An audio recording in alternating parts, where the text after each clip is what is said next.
Let me try that again. Good morning. Good morning. Isn't this a great day? Yes. What's great about it? The day the let us rejoice. And we should be. So if you are visiting with us this morning, as Pastor Dan said, if you wouldn't mind, fill out one of those visitors cards and drop it in the offering plate as a record of being here. We would greatly appreciate it. Let's bow for prayer. And as we prepare to bring our tithes and offerings this morning, would you take just a moment to give thanks? You say, well, Pastor Bob, what should I give thanks for? That's up to you. That's up to you. There should be a flood of things that come to your mind to give thanks for. Oh, Father, you are a good, good Father. Those who don't know you see you as a God that is distant, that is uncaring, that is just waiting for them to mess up. God, those of us who know you as a result of us knowing Jesus Christ as our Lord and Savior, know you're a good, good Father. And Father, we are thankful this morning for so many of your blessings. We could spend the whole service just thanking you for gifts from you. And as a result of you blessing us, Lord, now we want to be a blessing by bringing our tithes and offerings and doing it with a cheerful and grateful heart. So would you bless it? For it's in Christ's name I pray. Amen.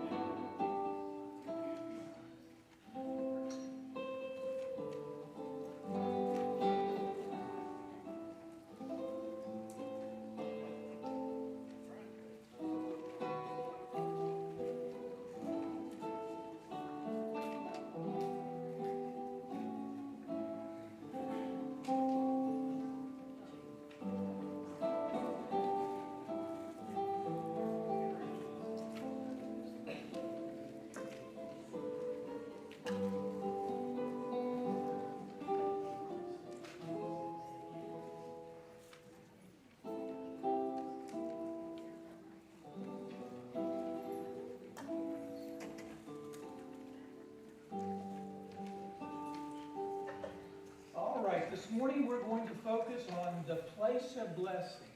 All the boys and girls have the notes so that you can help me and make sure that I'm getting every point correctly. Because if I don't, they tell me. If I leave something out, that tells me they're participating. And I just want to tell you something. I was extremely pleased at the end of the service last week to know as many of you as were listening very carefully. Somebody's saying, well, what happened? You should have been here. Okay. But I want to tell you something. There were a lot of you who were here who saw me after the service and said, Pastor Ron, you messed up. And I said, I was checking to see you're listening. You got a, did you all hear that? You got a lot out of it. It's his job to mention it. Yeah. We kind of reversed the narrative of Job and Lot. But you know something? When you think you're perfect enough to come up here and do it, come on. Okay.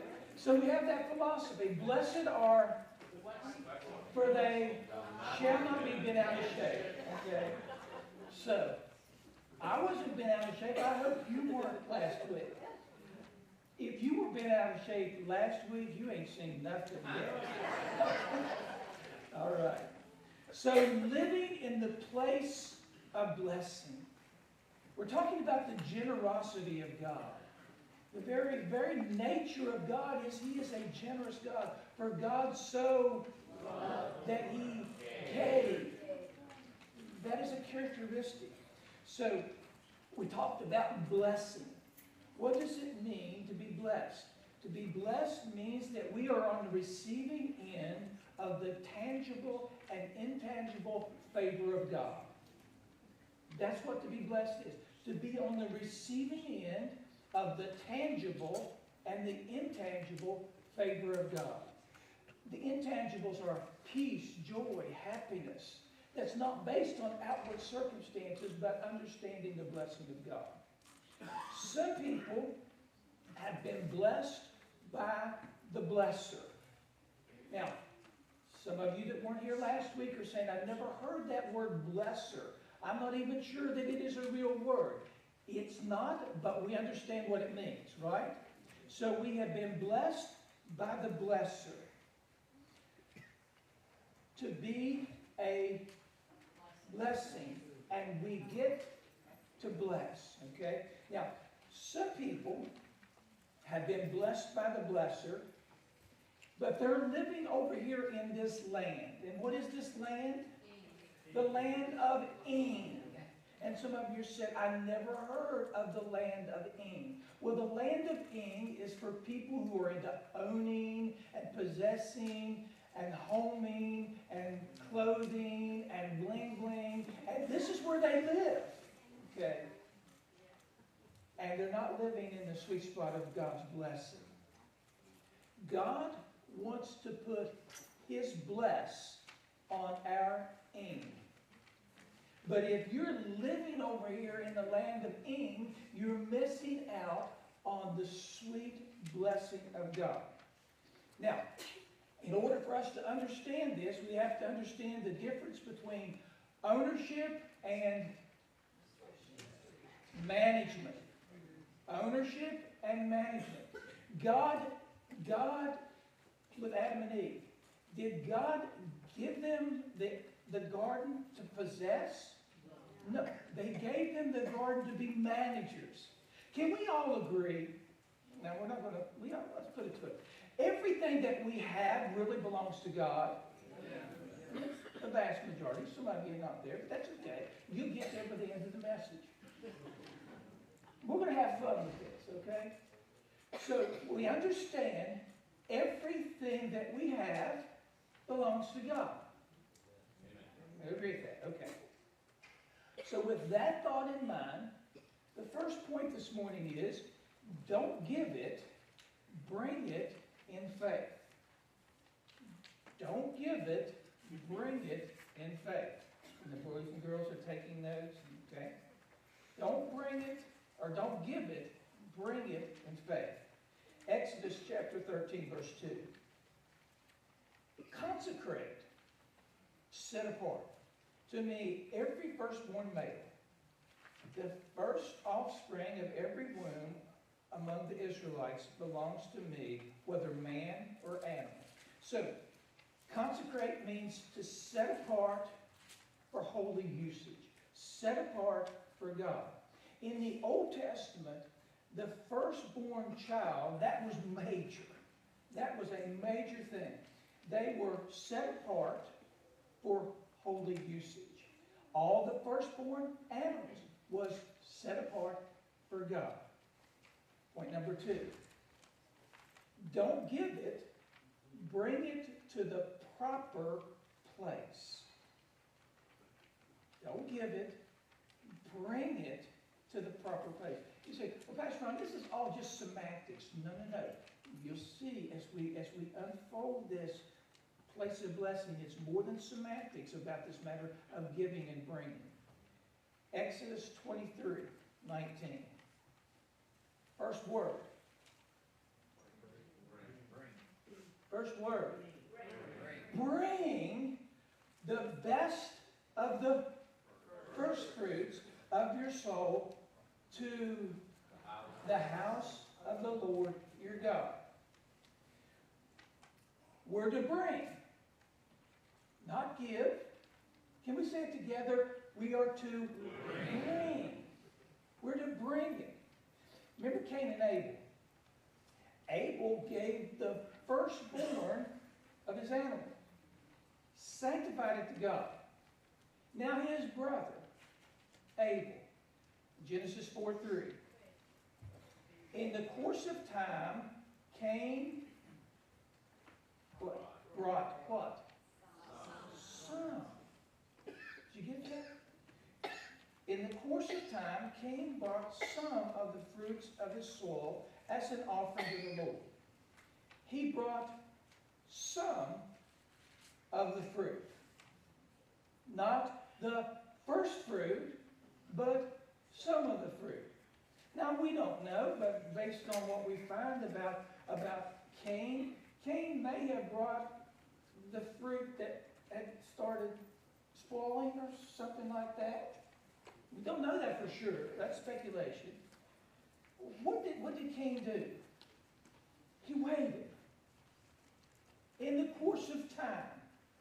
In other words, when he got good and ready, he brought some of the fruit. The Bible tells you and me that we are to bring, not give. That we should bring our first fruits to the Lord. And where are we to bring it? To the house of the Lord.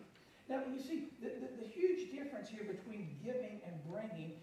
Giving says ownership. Bringing says management. And remember again, it all belongs to Him. We're just managers. We're just stewards of the things that He's entrusted to us. So it's not, and I give it, sometimes we don't think about, let's give our tithes and offering, but let's reconfigure that in our thought process. It's not give, because give says I own. Bring says management. Does that make sense, folks? Yes. Nod your head, yes. Okay, if it doesn't, see one of the deacons afterwards. Or one of the Bible teachers. Okay. All right, here we go. Number 3. Don't give it. Bring what belongs to God. Now, what belongs to God, you say? If it all belongs to God, what belongs to Him? Well, let's look at Proverbs 3, 9 and 10. Honor the Lord with your wealth, with your stuff, with your things, okay? Honor the Lord with your wealth, with the first fruits of all. Now, by the way, does anyone know what that word all means? Mason. No. All means he was waiting for that one. All means all. That's all. All means all. So he says there, honor the Lord with your wealth, with the first fruits of all your crops. Then your barns will be filled to overflowing, and your vats will brim over with new wine. Honor God. And if we honor God, if we make the first things first, God will honor us. The Bible is telling me that the first part of my income, of all my financial gain, is to come to the house of the Lord. You say, preacher just want my money. That's the problem. You don't understand. And this is not grammatically correct. It ain't yours. You've already said that. You've already said that. In the Old Testament, they were to bring it to the house of God. That was the tabernacle or the temple. In the New Testament, it's the local church. And we're not talking about giving. We're talking about bring it. Bring it. Let me illustrate it this way. Someone bring me a $100 bill.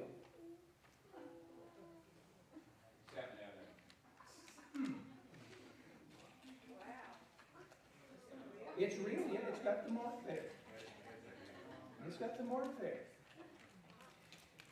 Thank you for bringing it to me. Now, I didn't say, somebody give me $100. Because you see, the truth of the matter is, Pastor Chris brought to me what's mine. Because I've given it to him for service. Okay? Yeah. See, I said, bring me $100 because it's mine. It's mine. Now, I didn't say give it. I said bring it. All good so far? And you know why he brought it? He brought it because it's mine. And that's what God says. God says, bring it. And when God says, bring it, do we say, okay, God, here? Or do we say, this is my $100 bill. Suppose Pastor Chris was said, you lost that 100, buddy. I said, Pastor Chris, you are a very important part of the message this morning. The message is all resting on you. So when I say bring it, you bring it. Suppose he hadn't. You see, there's some of you characters that I knew I couldn't trust with it. Okay, I'm just saying, okay, you should know by now what you see responds what you get, okay? I was pretty sure that I could trust him. That I said, bring it, and we bring it. So, now, does anyone have a $10 bill? Some of you got, just one person have a $10 bill? Now, so, calmly.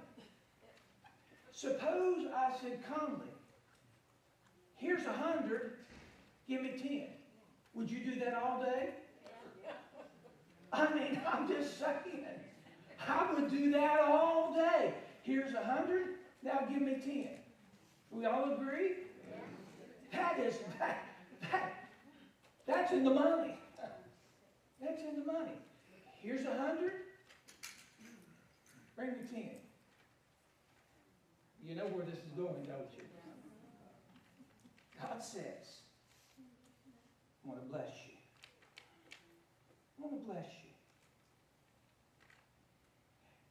Bring me 10. God, you lost. You trusted me with 100. You lost, God. See, it's the difference between being a manager and an owner. I entrusted Chris to manage this for a few minutes so that at the proper time, when I asked him to bring it, he would bring it. God could tell us, since it all belongs to him, he could say, bring me the 90, you live on the 10. True? I mean, if it all belongs to him, God could say that. God could say, listen, you bring me the 90, now you live on the 10. But the 10 is an act of worship. It's an act of understanding. Whatever God blesses me with, I am to manage it, not own it. Now, I just want to tell you something. When we start talking about money, some people get crazy on it. They do. They get, money is not something that should be talked about in the church. Oh, really? God's Word talks about it. And you see, the problem arises when we talk about money, when a person is into living in the land of ing, owning and housing and clothing and bling bling, and it's mine and I worked hard for it. No. You remember the rich man who God had blessed, and he says, man, my barns are full, I'm going to tear down and I'm going to build bigger barns, and he built bigger barns, and then he said, you fool, tonight your soul's required of you, and you're going to leave it all behind. Leave it all behind. There is no way for me to live in the place of blessing without giving back, bringing to God that which God is blessed with. Now, understand this. God doesn't need your money. You say, well, why are you asking for it? I'm not.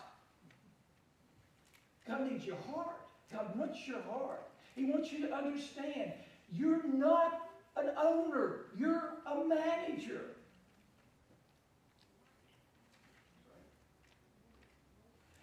We already voted at the beginning. You told me God owns it all.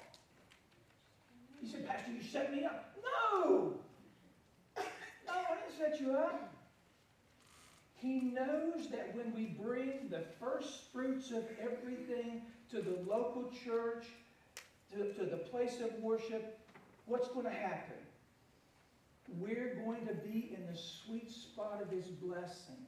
We are going to be able to enjoy our stuff like never before. We help others build the most important thing out there, the thing that is so dear to the heart of God, and that's the local church. Now, this is speaking in generalities, okay? Believe me. But there is a place north of here that there are a lot of people and a lot of money and a lot of resources. Okay? Not going to make any. So don't try to figure it out if you haven't figured it out.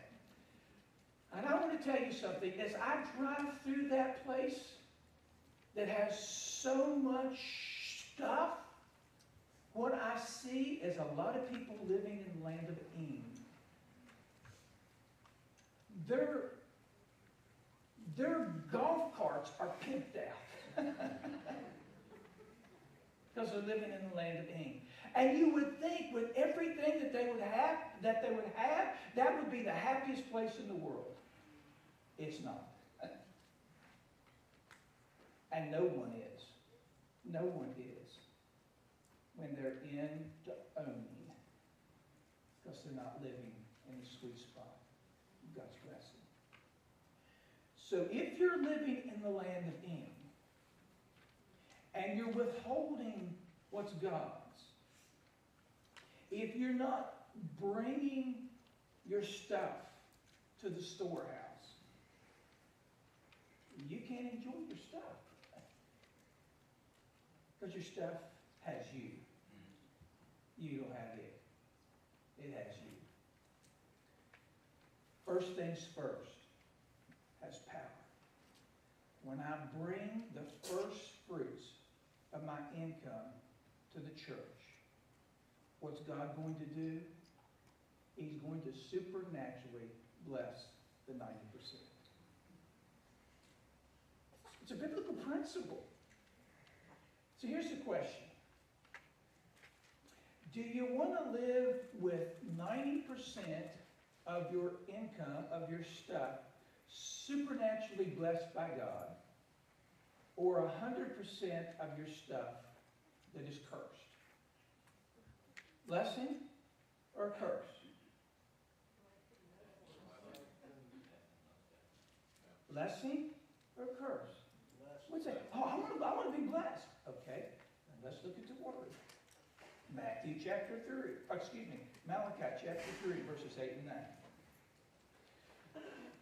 Will a man rob God? Yet you rob me. But you ask, how do we rob you? Here it is. In tithes and offering. You're under a curse. The whole nation of you. Because you are robbing me. 90% that's blessed. 100% that's cursed. Enjoying the position of being a manager rather than attempting to own and lay claim to what is really not ours. Malachi 3:10. Bring the whole tithe into the storehouse, that there may be food in my house. Test me in this, says the Lord Almighty, and see if I will not open the floodgates of heaven and pour out so much blessing that you will not have room enough for it. Bring. Again, we're not talking about giving. If it's over 10%, then you're giving.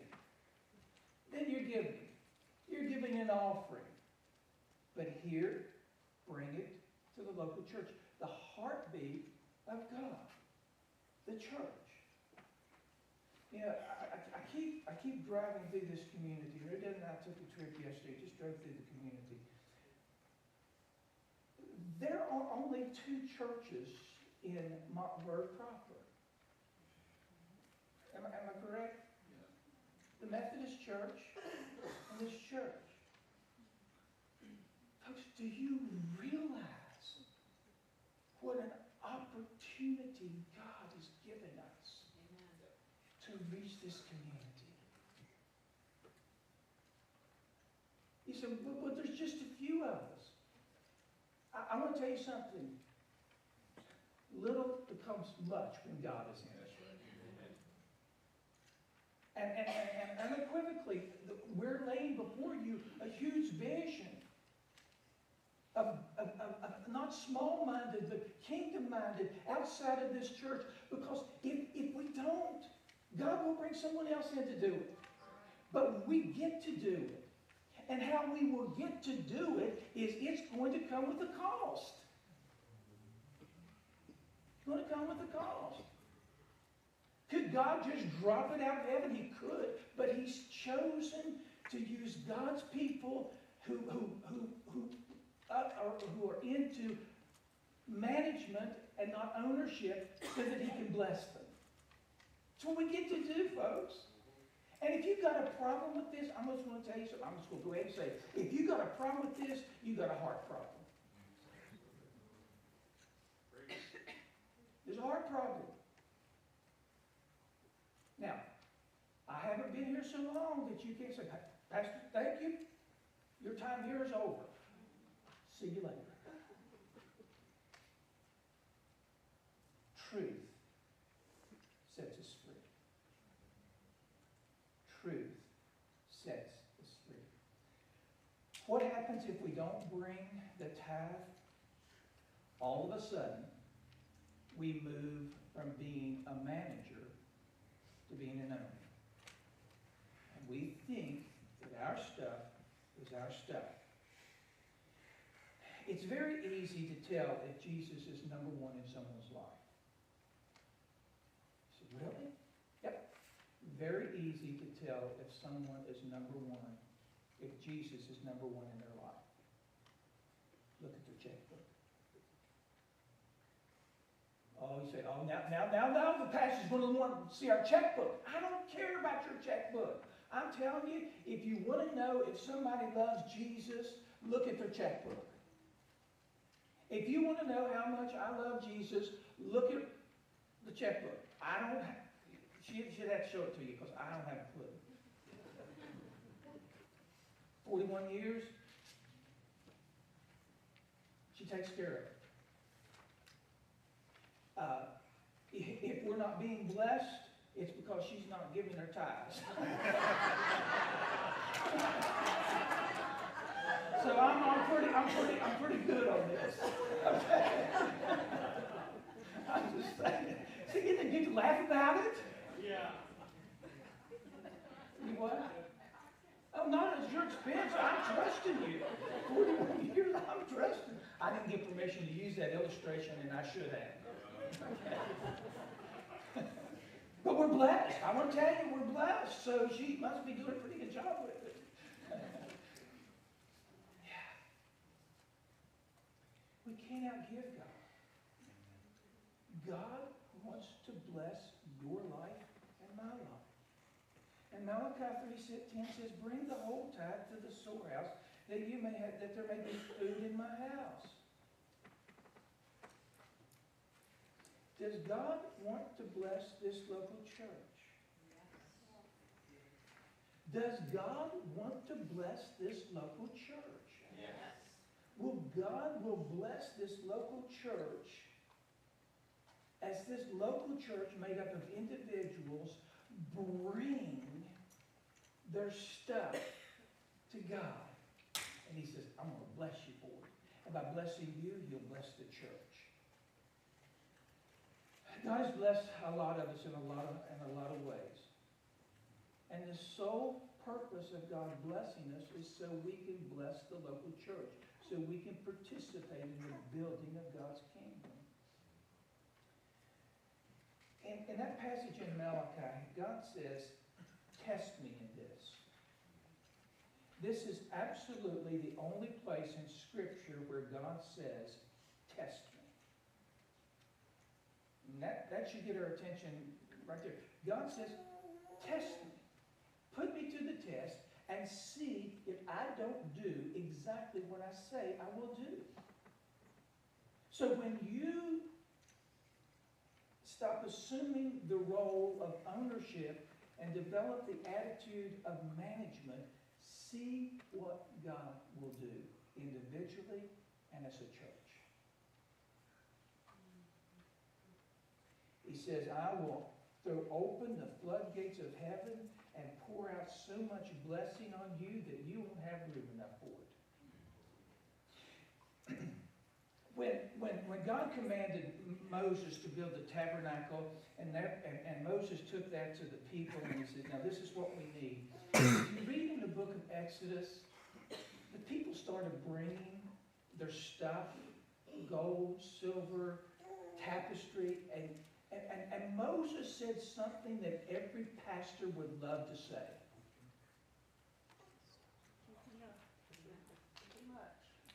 Stop giving!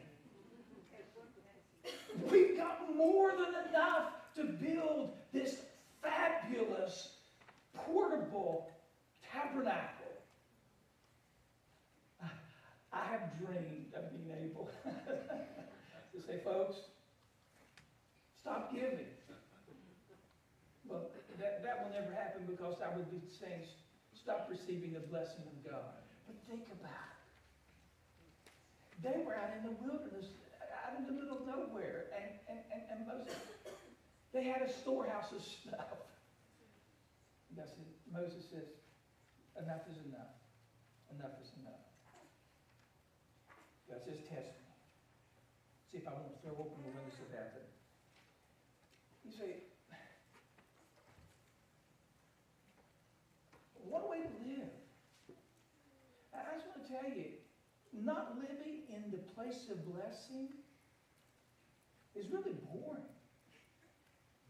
It really is.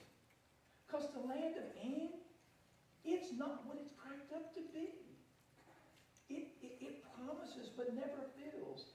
This is the place of fulfillment, a place of blessing. Some will say, some of you are saying right now, well, the tithe, that's in the Old Testament. We're in the New Testament now. Well, Malachi 3:6 says this, I'm the Lord, I do not change. When did God change his percentage? Now, hold on just a minute. In the Old Testament, it says, do not kill. Yes? Yeah. In the Old Testament, it says, do not commit adultery. In the New Testament, Jesus says, if you hate, you've killed. What? Jesus says, if you look at a woman and lust after her, you have committed adultery.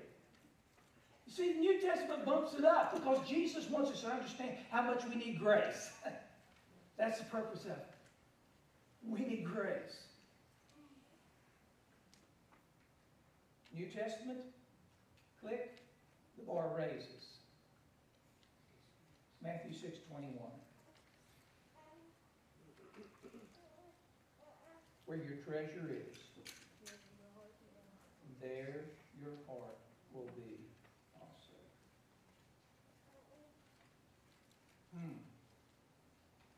Where your treasure is, there your heart will be also.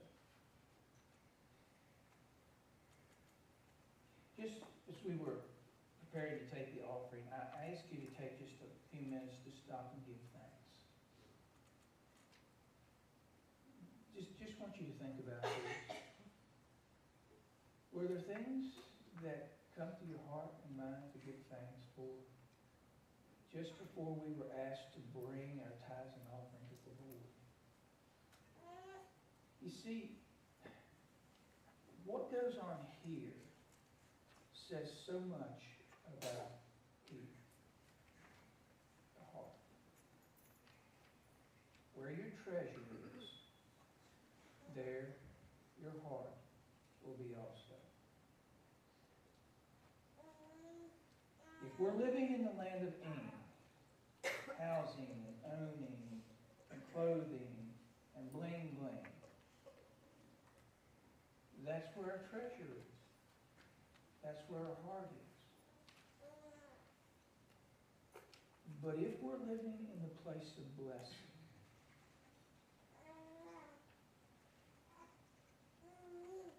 whatever we have is like this, open-handed. There your heart is. Where your treasure is, there your heart will be also.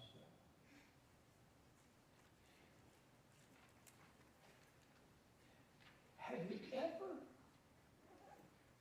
out of a heart of understanding, I'm a manager, not an owner.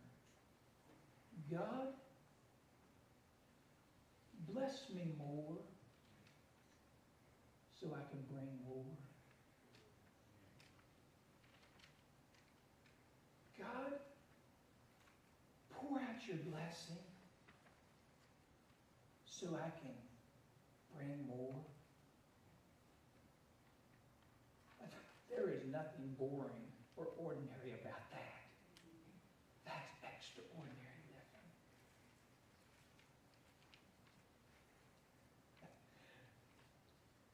Some of you, and I'm not asking for any hands, have said, God, I'm buying this lottery ticket. If you bless me with it, God, I will not only bring the tithe, God, half of it will be yours. God, I promise, so help me God. And God says, you lie about other things too, don't you? He knows us. The question is, are we open-handed managers with what He has blessed us with? I told you in the beginning, when we start talking about people's stuff, people can get a little crazy. You can get a little angry. Where your treasure is, there your heart is also. And I also want to tell you something. This is what I found in 41 years of ministry. There are a lot of people have different gods, little g's, not big G, little g's. And whatever their God is, family, business, house, possessions, stocks, whatever, that can become their God. And whatever our God is, we will do any and everything to protect it. And somebody messes with their God, don't you mess with my little God, little G.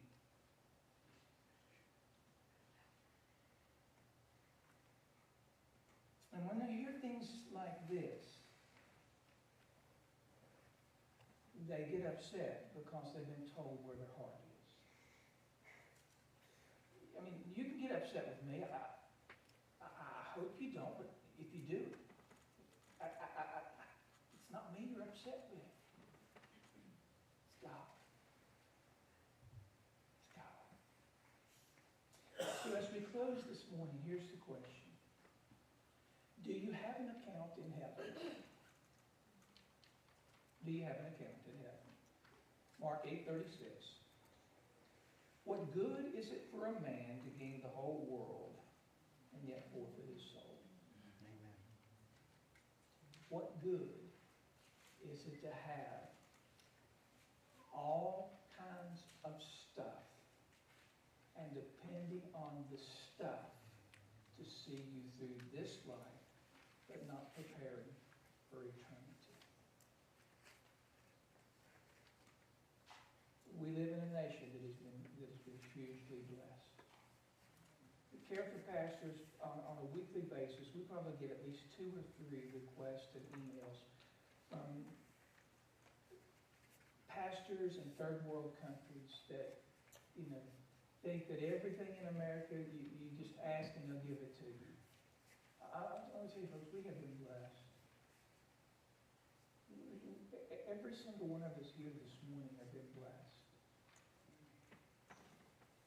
The question is not, have we been blessed? The question is, are we living in the sweet spot of God?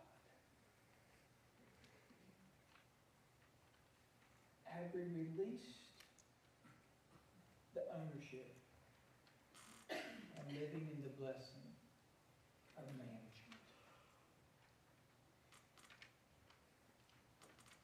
If you're outside of God, it's all about you. And you've tried your best to have life satisfied, but there's still an emptiness. It's an emptiness that only Jesus can fill. Amen. Stuff won't fill it. Jesus will. But you got to come to Him.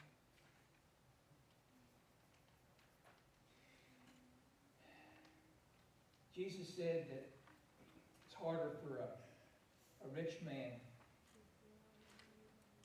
to enter the kingdom than it is. It's like a camel going through the eye of a needle. But then he goes on to say, with God, all things are possible.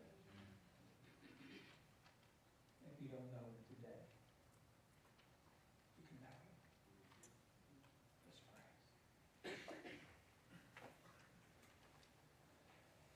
You just bow your head and close your eyes just to praise Him. We're coming to close the song.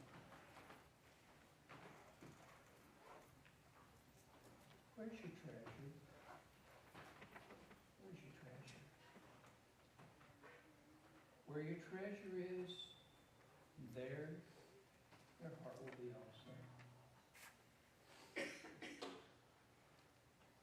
What good is it for a man to gain the whole world and forfeit his soul? So many people that have received great financial resources are depending on those resources, and they will die. And one moment after death, they'll leave it all behind and stand before an almighty God and spend eternity in hell. I pray that everyone here this morning has received Christ as your personal Savior. That you're not trying to do life on your own, but life through Christ.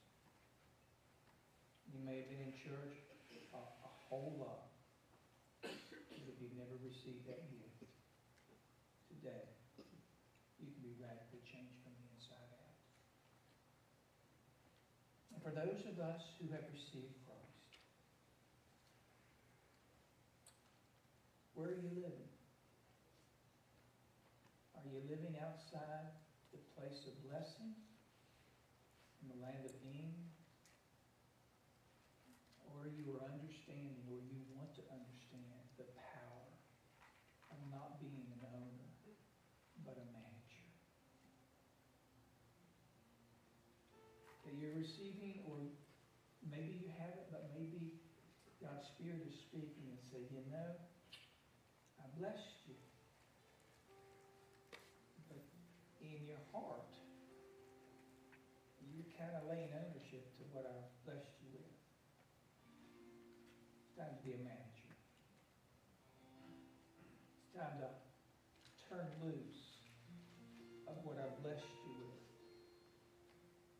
and enjoy the sweet spot, the blessing of God. So, Father, I pray that you take your word, not my word, but your word, and you would speak.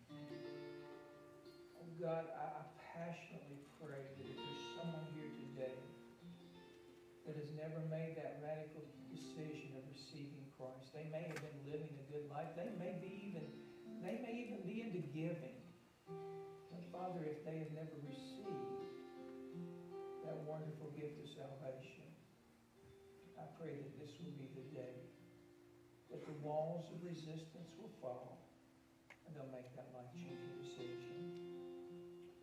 For those of us who know you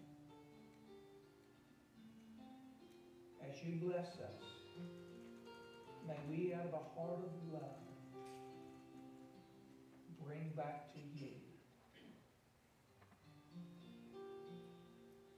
that which is yours. And see how you bless it. God, would you bless this church as you bless your people? For it's in Christ's name I pray. Amen. Let's stand as we sing this closing song.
Surrender. Surrender it all to Him, and then this happens. And I don't need to even explain what this is. This is blessing. Thank you for being here this morning. I remind you that for all of our leadership and teachers and committee people, team leaders, not committee people, team leaders, be a meeting this Saturday from 9 to 11 doing calendaring and beginning to think and prayerfully consider what's the next step? How do we move beyond these walls? The kingdom building that God's called us to. Exciting times, church. Amen. Exciting times, church. Yeah, some of you just faked it, but that's all right. At least you did it. But we're glad you're here. And then also the long-range planning team will be meeting after service next Sunday, looking at where you are in the past and where we can look forward to the future. So, let's go saying, God, have your will and your way in every area of my life. Pastor Dan, would you dismiss us? Oh, don't forget Wednesday nights, family night, children, youth, Hebrews, and prayer. Prayer. Prayer. Father God, we thank you for this opportunity to express to you our praise and worship for who you are and for what you're doing in our lives and what you're doing in our church. Continue to work in and through us to accomplish your will on earth